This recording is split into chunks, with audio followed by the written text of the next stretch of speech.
Good day, Luzon, Visayas, Mindanao. Good morning, guys. Good morning, friends.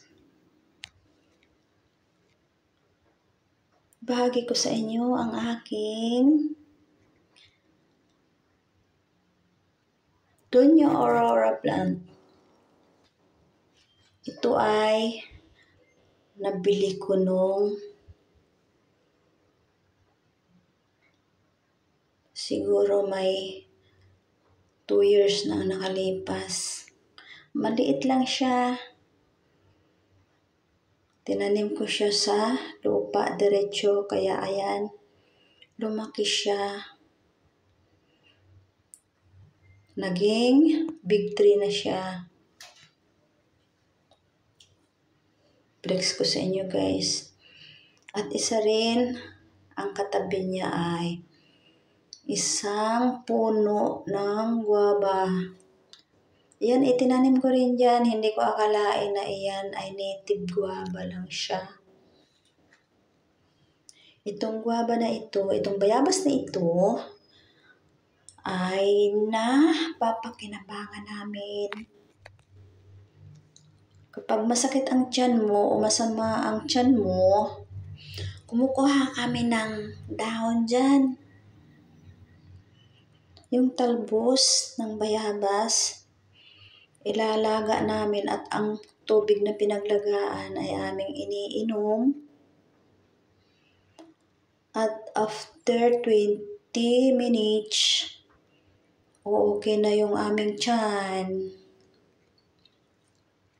Kaya guys, ang guava or bayabas ay napakagandang gamot. Maraming dalang gamot sa katawan yan. Kung may masama kang karamdaman, yan lang, ilipaglaga natin ang dahon. Ilaga natin ang dahon at inumin ang pinaglagaan. Sa high blood, pwede rin yan yung bayabas. Yan guys. Ito naman ay Palmera tree. Ito naman ay San Francisco. Dito naman tayo ngayon sa aking isang Doña Aurora kulay pink. Pero pag matingkad ang araw, ito ay nagko-kulay orange. Ayan guys, nakatanim naman siya sa pot. Kaya siya hindi lumaki kasi siya ay sapat lang. Ayan balti. Ang taniman niya. Kaya hindi siya lumaki. Tatanggalin ko rin siya at ilalagay ko rin siya sa lupa. Para lumaki rin siya ng katulad ng red Doña Aurora. Ayan guys.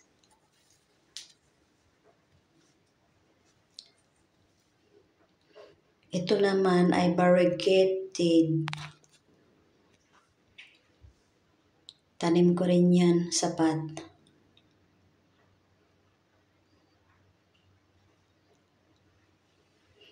Ito lang guys ang aking libangan. Magtanim ng bougainvillea. Ito guys ang aming harapan ng bahay. Bahay namin ito.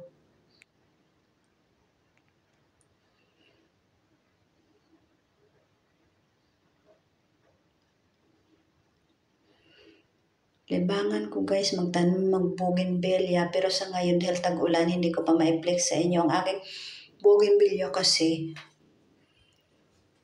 hindi siya namumulaklak pag tag-ulan. Talo siya sa ulan. Abangan nyo sa susunod kong video. Ang bougainvillea ay gusto tag-init. Magbo-bloom siya pag tag-init. Napakaganda ng bougainvillea pag tag-init. Kaya hindi ko pa sila ma-flex sa inyo sa ngayon dahil tag-ulan. Ayan guys.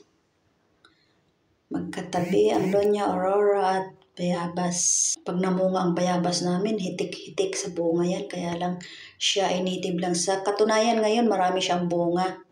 Pero bubot pa. Mangilan-ngilan lang ang nahihinog pa. Ganda ng kulay niya, red na red. Okay guys, thanks for watching. Subscribe, share, and like. God bless us all. Thank you, thank you.